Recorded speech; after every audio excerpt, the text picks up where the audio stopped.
Some things just go together. Wine and cheese, flowers in springtime, and yes, books and bottles. We pair your favorite author with your favorite drink. Your host of Books and Bottles, Benita Johnson.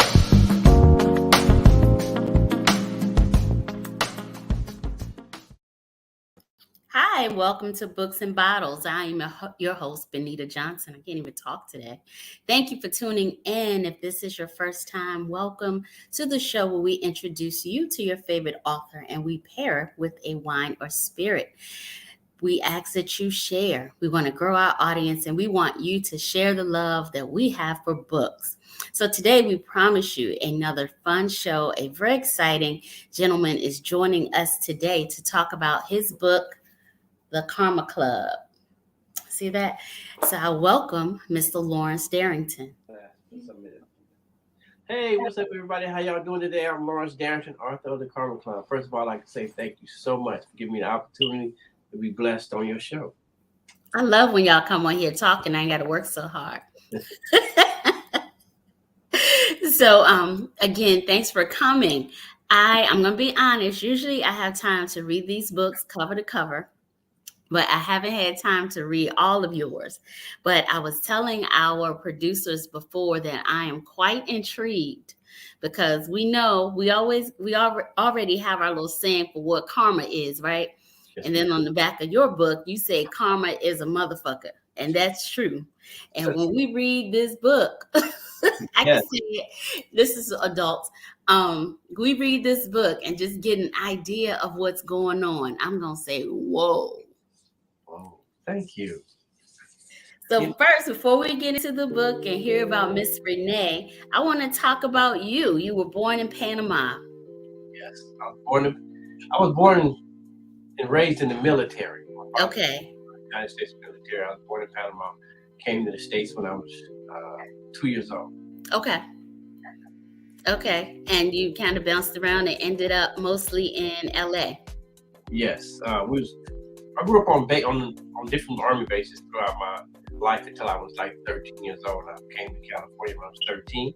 I've been here ever since. Okay. So what inspired the writing bug? I can go deep, but to be honest with you, well, I guess I'll just keep it real with you. I went to prison. I went to prison when I was about 18 years old, reading at a 5th grade level. Okay. I was passed through school. Teachers just kind of gave up on me. I remember one time when I was a child, my teacher was kind of frustrated because I couldn't spell my name. And okay. She said, spell Larry. It means the same thing. So I was Larry till I got to high school. So wow. When I ended up in prison, to be able to correspond and have mail, you have to be able to read and write. So I went on a mission to teach myself to be a better version of myself. And I got right to it. I got my high school diploma in prison, took some college course in prison, and I started cultivating stories that grew into novels. And I got better at it the more I did. And that's the beginning of my writing career. Thanks for sharing that because, oftentimes too many of our young people, especially boys, don't learn to read beyond the 3rd grade level and they are kind of giving up on. So your story is certainly an inspiration or should be for others. Thank you very much. I remember certain times it was brothers that I was a young dude, so I knew guys at 40, 50 years old in prison. They'd be like, could you read this letter for me? And I was like, in my mind, I was like, damn, I didn't want to be like that. Yeah. So I pushed myself to be better and do better. Awesome. Congratulations. Thank you. So the Karma Club, where did this come from? This is, I've read a lot of books in my life. I've read a lot of books for this show. This is quite different than anything that I've ever experienced in a book. Wow, thank you very much. Yes, and that's in a good way. Well, how it all came up was based on a dream. Have you ever had a dream and woke up and forgot what you dreamt about? Yes. So I used to do that all the time. So one particular time I was determined. I used to go to bed with a pen and paper next to my bed, and I would go to sleep and I have a dream and I wake up and I write it down and I would go back to sleep. And when I wake up and I look at it and it comes back to the forefront. So I started having this crazy dream that I was married at the time, that my wife had got raped. Okay. So I asked her about it and she was like, why you ask me that? I said, I keep having this crazy dream. And she was like, she didn't answer the question for about 2 weeks. And then 2 weeks later, she said, yeah. I said, yeah, what? She said, what you asked me? I got raped when I was about 17 years old. Did you? I said, what happened? She said, my mother and his mother went to school together. So I told my mother, and that was the last time I ever seen him. That's all she said to me. Okay. And I left it alone. Okay. But it kept going over and over in my head. I had another dream. So I just started writing, and it took on a form of life. And I cultivated this story to just, it's no one's story, but, it came together. But that was the seed. That was kind of that seed to kind of get it going. And it just blew up. And it got deep, and I won't spoil it for you. I won't. But, yeah. I mean, because I'm just, and I won't share anything more than what's on the back of the book. And I have read some of it. I'm just not done. I mean, I could pitch a little bit to you to where won't go over bounds, but it's up to you. Well, I can say this, because I think if folks just read the back jacket, it's enough to make them want to read the book. And I'm about halfway through it, and I can say that it's certainly a page turner. So Renee is a professional woman. She's a neurosurgeon. Yes. And that's all on the back of the book. Yes. And she gets triggered by, she runs into somebody she's triggered about a past experience. Yes. She buried it so deep that she forgot it ever even happened. Yes. She's seen this gentleman after 20 years, and she still didn't know who he was. But she knows something about this man made her sick to her stomach, made her toss and turn mentally, and she went home and went through her yearbooks and realized who he was. Wow. Before he begins. Yep. And so, like I said, she's a professional, a medical professional, and so she forms the Karma Club. Yes. Right? Yes. And the Karma Club is a group of women that go after men who just did them wrong, and they was there for each other. Men need to know that no means no, and there will be consequences, and there was. Yes. And like on the cover of the book, you can see they have their list of names and crossing out the list. I had somebody ask me one day, he said something about this book cover, because I designed this book. I did everything myself. I self-published, came with the book cover. I did everything myself in-house. But don't let nobody tell you what you can't do, what you can't have, where you can't go, who you can't be. Oh, that's true. And I like your book cover. That's right. Thank you so much. And something else you did before we get back to the book, you sent me a link to your YouTube marketing of your book. To my short film that I wanted to learn the business of filmmaking.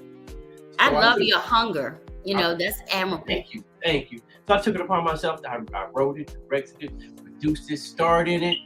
It was a dream, a vision. And a lot of people say, is it about the book? It's about me turning my dream, turn my book into a movie. Yeah. You have to believe in what you're trying to do. You have to see it to believe it, then manifest it to receive it. Is that something you want to do? That's something I'm going to do. Okay. So I tell folks to come on here. It's just one rule. I have to be in your films. I don't need a speaking part. I just got to be in it. Hey, I respect that. Okay. Yeah, and I can see me being a part of the Karma Club. Okay, Renee. Hey, okay. I like it. That's right. Thank you so much. I appreciate the love. All right. So it has some graphic, it has some graphic nature to it. You know what? Let me share something with you. I was at a book signing, right? And it was these probably about 5 women in front of me, and I'm pitching my book to them. And then when I finished pitching it, 3 of them looked at me like, "Oh my God!" And I said, "Are you right?" She said, That was so dark. I said, okay. And they walked away. And then the other lady, I turned around and her eyes lit up like a firecracker. And she said, don't worry about them. That's not your market. I'm your market. You can't please everybody, and everybody not going to support you. She said, I'll buy too. Yes. Yes. Yeah. It's like, I think we all kind of get stuck in a certain genre of books that we read over and over again. If you like romance, you tend to stick with that. And what I love about Books and Bottles, it's forced me out of my comfort zone. Yeah. So I've read a lot of books that I may or may not have picked up, but it definitely has sparked a hunger or desire just to experience more things. So I think, Karma Club is definitely one of those books. I'm just so happy and pleased and blessed the fact that you just had me on your show. And and welcome to the Karma Club, because you're a Karma Club member now. Yay. And and I think a lot of women, so men, don't get nervous when I say this, but a lot of us, can kind of see, ourselves as a part of this club. Maybe not go as far as these ladies do, but definitely, we've all been wronged. And, maybe it was just slashing some tires, put some sugar in the tank, key a car. I'm not saying that I've done any of those things. I've seen it done, but I had a younger woman who bought my book, and she hit me up and said, I bought your book and I read your book. And this, when I say she's a true diehard Christian fanatic. Okay. She said, this book is like my ultimate alter ego in fantasy, based on how I grew up and the things that happened to me along the way. And if I could do this, I would, even though I know it's wrong. But I've read your book over 5 times in the last. Wow. I just want to let you know, it just, for me, it does something for me. And I said, thank you. And that has to do something for you, for somebody to take the same book and read it multiple times. You have to feel some kind of way about that. How does it make you feel when folks come? You're a person who, as a young man, had challenges with reading and writing, and now folks are buying your book. How do you feel? I don't even think words can describe how I feel. It's more of an emotional thing, And I'm gonna tell you a story. My daughter was probably about 13 at the time, and she said, "Dad, I'm so proud of you. You really wrote a book." I said, "Oh, okay." And she hugged me, right? And I hugged her back, but she didn't let go. So I looked down and she started crying. And she said, "Daddy, I'm really proud of you." And it made me cry. And at that point, I knew what I had to do. I had to do something to make my children proud of me in such a way that when they speak of me, they smile. I grew up in these streets. I don't know like the back of my hand, but we all have a chapter we don't read out loud. But it's okay. It ain't where you've been, it's where you're going. Yep. That's what matters. But this is a beautiful legacy, and definitely something to make your children proud. Yes, thank you very much. It means a lot. So I'm going to pair this with wine, and, something we do. I didn't give you that heads up, and I'm not even going to drink up. I'm way with you. I do. So I'm just close to it. Hey. So cheers. Clink. Hey, I knew what the assignment was. You knew the assignment. Love you. So today I am pairing this with, hold on, let me get my stuff straight. A Pinot Noir from Vision Cellars. Vision Cellars is a Black-owned wine owned by Mac McDonald. Everybody in the wine space knows him as Uncle Mac. He is a founding member of the African American Vintners Association, and they are having a symposium in May out in Napa. So if you're interested in wine, hit up AAVA and make your way out there and see Uncle Matt. So congratulations. This is our cheers again. Congratulations to you. Thank you very much. For an amazing book. Now, question. We're going to dream some more. Okay. When this book is a movie, name a person a celebrity that we all know that you can see playing Renee. If I'm busy and I can't do it. Oh, you know what? That crossed my mind in so many ways, and I thought of so many different people. And because it's all about personality, smile, and how a person conducts themselves. It's a lot go into every character, and especially once you read how Renee, from her upbringing to who she really is on a daily basis, it kind of went together. She grew up in the projects. She had to walk them back and forth to school. People chasing her. Her mother did you get to the part where her mother had a fight with the gang member? Oh, yes. Oh, yes. yeah. Yeah. Oh, yeah. So you see that, she went from that to being refined and educated, and everybody that she looked up to, she was giving lectures to. I empowered. Man, it's a beautiful day to be a Black woman, and I just wanted to empower every Black woman. Because Black women read more than men. It's just a proven fact, and that's my mark, and that's what I was shooting for. Yeah, we read. I'm gonna get back to that question because I got some actresses that I just kind of brought to mind. But you see those Facebook memes if folks ask you what stores do you miss, like from your childhood. I miss, I was that nerd when my girlfriends and I would be dropped off at the mall, or we took the bus, how we got there. I love the B. Dalton stores, and I wanted to get any book that had some Black people in it. Now, granted, we talking the 70s, maybe early 80s, it wasn't as many, but I swear I bought all of them. I mean, that's what I wanted. And I read a lot. I would eat those books. And now, thank God for Audible, because I probably listen to 2 a week. Did you ever see Scandal? Oh, yeah. I was a huge fan. Okay. The lady that played the Scandal? Cherry Washington? Oh, yeah. I can see her. Okay. I can see Angela Bassett being her mother. I can see that. I can see Angela fighting. I was thinking, and I'm probably biased just because I almost see this character in Gabrielle Union. Like when you think about her character from that's a good choice too, though. Yeah, from like Deliver Us Some Eva, and what's the other one when she was a kid? Bring It On, like the cheerleading type movie. I could see her. She has a strong personality, and she can play the role. Yeah, she got that beautiful smile, but she can do devious as well. And I like also, I could see Vivica Fox doing it as well. Yeah. Yeah. That's only if I'm busy. That's only if you're busy. Call me first. I'm gonna call you first. Okay. So are you writing anything now? Well, you know what? I have about 13 books that I have been working on and writing. Oh, okay. Sometimes I get writer's block, so I start on something else.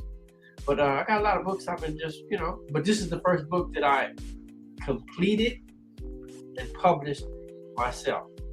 Okay. And I can share that with you in a way because a lot of people don't think, for instance, I had a friend of mine hit me up and I asked her about, she went to a publisher and asked her, how long your book been out? She said, my book been out for about 4 years. I said, 4 years, how much money have you made? She said, probably about $380. I said, just the fact that you know how much money you made don't sit right with me. Okay. I said, because when you deal with a publishing company, they're gonna do what they do and get your book out there, and they have to recoup their money. So if they sell your book for $15, you will get maybe $2, and they're gonna keep the rest. So unless you are a known celebrity, unless your book is world renowned, you're not gonna see any money. And she started thinking. Then she asked me the same question. I said, well, I self-publish. I'm about books and broke. I've sold 1,800 books, $20 a piece. You do the math. She was like, oh, wow. Even when it came to editing, I had no knowledge of editing. I looked it up and I didn't know it would cost that much to edit. So I was at a book show, and I'm gonna share this game. I'm gonna share it with you. And I met this young lady, had about 14 books out, and I was telling her about my dilemma, and she was like, "Don't let that bother you. This is what you do." I went to the closest university, talked to one of the teachers in English. He introduced me to his best 2 students. Okay. One person edited it, next person edited it, gave both of them $100 a piece. The teacher graded it, gave it back to me. Wow. That's how I got my book edited. There's a big difference between spending $300 and $2,000. Absolutely. So that's some game. Run with it. Knowledge should be spread out. And if I can help anybody, I think that's what I'm passionate about. I can see that about you. So I know you have your video. How else do you market your book? Because I'm guessing that's another role that publishers would do. I did everything. I'm all over the internet. Well, I mean, I met you. I'm just gonna say, I found you in a Facebook group, Black Authors Network. Thank you. Yes. So yes. I try. You were on it. I'm gonna say this. Not poo-pooing on any other authors, but we've had authors reach out and we never get the book. I mean, you were on it. I think you got to be on business. We reached out. I think I had your book in 3 days. Okay, if you believe in what you do, you gotta step up to the plate. Put your money where your mouth is. Because I think the marketing, folks talk about. I'm guilty of it. When you're focused on what you're doing, the writing of the book. You have to be versatile. Yeah. Sometimes we just we don't do it. We run out of wheels. You have to be committed. You have to be versatile. You have to be patient, but you have to move forward. And me, myself, when it comes to marketing, I do every week I make some type of video. And I promote my book. I say, hello, everybody. How y'all doing? I'm Lawrence Darrington, author of the Karma Club. Get this book. Read this book. Give me the opportunity to blow your mind. I guarantee you will not regret it. Remember, if we don't support each other, who will? Good, better, best. Never let it rest until your good is better and your better is best. And welcome to the Karma Club. Oh, I love it. You gotta have that energy, that drive. Never give up. Everybody not going to be your market. That's true. Remember that, And I remember one time I was pitching my book to another lady, and she said, I was sharing a story that sometimes family and friends don't support you like they should. They think you should give it to them, but she said, don't worry about that because there are always going to be more strangers than family and friends. We just had a conversation on when we were in the green room before you got on. We were talking about working with family, and sometimes that's way more challenging than it needs to be. Yeah, it shouldn't be. Your family, I always say your family should be the ones making sure your books stay sold out. It don't always work like that. It doesn't. We're speaking about reality now. They usually think, I'm your family, you should give it to me. Yeah, no. You shouldn't want me to give it to you. That's how I see it. All I need is just show me some support. It doesn't cost a dime to like it, share it, or just tell a friend. And that's all I ask. This is a real good book. Give me the opportunity to blow your mind. That's what I tell everybody. At one time, when I was first pushing, I told everybody, you know what? I hit on my Facebook, I said, I want 50 people to hit me up, inbox me. I'm going to send my book to 50 people. If you read it and you don't like it, you don't even have to pay me. That's how much confidence I got in my work. And everybody I sent it to sent me my money. Wow. You just got to believe in the hustle, the drive, never give up. You got to believe in you first, and you definitely believed in you. You have to. Wow, that's amazing. So I'm your new biggest fan. I'm the president of the Karma Club. Hey, you the president? Okay, I like that. So how do people get your book? You can hit my website. I have my own website. It's thekarmaclubnovel.com. Order my book. I'll send it to you whenever, I'll send you an autographed copy. Let me make sure my book got a signature in it before you promise and all that. It does. Okay. Thank you. Hey, I was gonna But like I say, said, don't play. I'm not playing. I got all my books right here on my up under my table. And I have my own website. So when people buy my book and give me the opportunity, I personally sign it and send them a business card. And when people usually get my book, they take a picture holding my book, and I post it on my page, and I said, "Welcome to the Karma Club. I appreciate your support." And we appreciate you for being on the show, and I encourage our viewers to get this book. It is like nothing you read before. It is a page turner. You won't want to put it down, and you might read it twice. You might read it twice or 5 times, like the other young lady. Plus, at the end of the day, just we as a people, we have to support each other. Because if we don't support each other, we perish. Thank you so much, Lawrence, for being here. Oh, the pleasure was mine. I'll do it again. Call me anytime. All right. And when I get this deal, because I'm gonna get this deal because I believe it. I'm gonna call you. Call me. Okay. Thank you to our viewers for tuning in. I told y'all I can't talk today. For tuning in and listening to this wonderful conversation with me and Lawrence. I encourage you definitely to get the book. If you are an author and you like to be a part of Books and Bottles, hit us up at info@groseprod.com. We love to hear from you, and we love to have you on our show. Thank you again for tuning in. Remember to share. Until next week, good night. Cheers. Cheers. Camped out at home for COVID? Join us, Indie TV, where you will see the talk shows, movies, drama, action, and comedy. Be the first and see it first. Sign up now for free at Indie TV.